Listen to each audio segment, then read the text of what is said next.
తెలుగు గడ్డపై జన్మించిన సీతారాం ఏచూరి దేశవ్యాప్తంగా వామపక్ష పార్టీలో దశాబ్దాల పాటు కీలక పాత్ర వహించారు. సీతారామరావుగా ఉన్న ఆయన తన పేరు చివర ఉన్న రావును తొలగించుకున్నారు. విద్యార్థి దశలోనే సిపిఎంలో చేరిన ఆయన సుదీర్ఘకాలం అందులోనే పలు కీలక పదవులను చేపట్టారు. ఉన్నత చదువులు చదువుకున్న సీతారాం ఏచూరి దేశంలో ఎమర్జెన్సీ విధించిన సమయంలో జైలుకు కూడా వెళ్లారు. వామపక్ష నేత CPM general secretary Sitaram Yechury దశాబ్దాలుగా పార్టీలో దేశ రాజకీయాల్లో తనదైన ముద్ర వేశారు.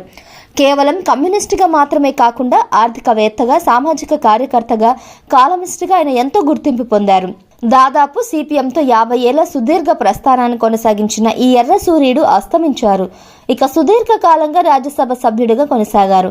ఇక తెలుగు గడ్డపై పుట్టిన సీతారాం ఏచూరి విద్యార్థి దశలోనే వామపక్షం వైపు మళ్లారు. మరోవైపు ఆయన బాల్యం మొత్తం హైదరాబాద్లోనే సాగింది. ఇంతకీ ఎవరు ఈ సీతారాం ఏచూరి? ఆయన బాల్యం ఏ విధంగా సాగింది? అవసరం చూద్దాం.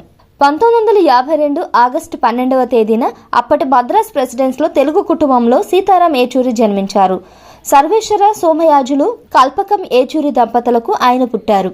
తండ్రి ఏపీఎస్ ఆర్టీసీలో ఇంజనీర్గా సేవలు అందించగా తల్లి కల్పకం ఏచూరి కూడా ప్రభుత్వ అధికారిగా పనిచేశారు. ఇక ఆంధ్రప్రదేశ్ మాజీ సీఎస్ మోహన్ కందాకు సీతారాం ఏచూరి మేనల్లుడు కావడం గమనార్హం. హైదరాబాద్లోని ఆల్ సైన్స్ హై స్కూల్లో మెట్రికులేషన్ పూర్తి చేసిన సీతారాం ఏచూరి ఆ తర్వాత ఢిల్లీకి వెళ్లి ప్రెసిడెంట్స్ అసిస్టెంట్ స్కూల్లో చేరారు.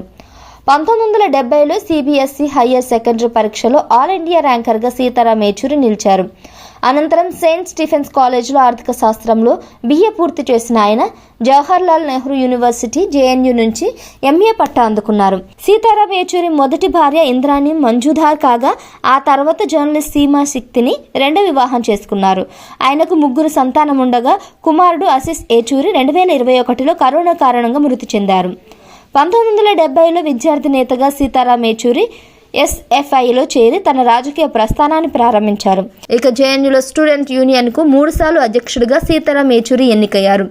సిపిఎం మాజీ ప్రధాన కార్యదర్శి ప్రకాష్ కారత్తో కలిసి జేఎన్యూను వామపక్ష పార్టీకి అడ్డగా మారడంతో ప్రముఖ పాత్ర పోషించారు. ఎస్ఎఫ్ఐ ప్రధాన కార్యదర్శిగా, అధ్యక్షుడిగా కూడా సీతారాం ఏచూరి పనిచేశారు. ఆ తర్వాత 1984లో సిపిఎం కేంద్ర కమిటీలో చేరారు. అనంతరం 1992లో సిపిఎం పోలిట్ బ్యూరో సభ్యుడిగా సీతారాం ఏచూరి ఎన్నికయ్యారు. ఇక తొలిసారిగా 2005లో పశ్చిమ బెంగాల్ నుంచి రాజ్యసభకు సీతారాం ఏచూరి ఎన్నికయ్యారు. 2015లో వైజాగ్లో జరిగిన 21వ సిపిఎం మహాసభలో పార్టీ 5వ ప్రధాన కార్యదర్శిగా ఏకగ్రీవంగా ఎన్నికయ్యారు. ఇక 2015 నుంచి చనిపోయే వరకు కూడా సీతారాం ఏచూరి అదే పదవిలో కొనసాగారు. ప్రజా సమస్యలు, ఇతర అంశాలపై రాజ్యసభలో నిరంతరం ప్రస్తావిస్తూ సీతారాం ఏచూరి బాగా గుర్తింపు పొందారు.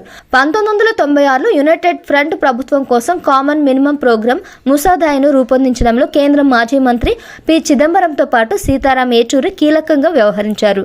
2004లో యూపీఏ సంకీర్ణ ప్రభుత్వం ఏర్పాటు కావడంలోనూ సీతారాం ఏచూరి కీలక పాత్ర పోషించారు.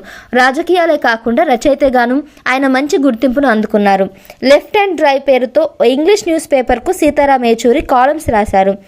Cost and class in Indian politics today, socialism in changing world, Modi government, new surge of communism versus secularism వంటి పుస్తకాలను సీతారాం ఏచూరి రాశారు.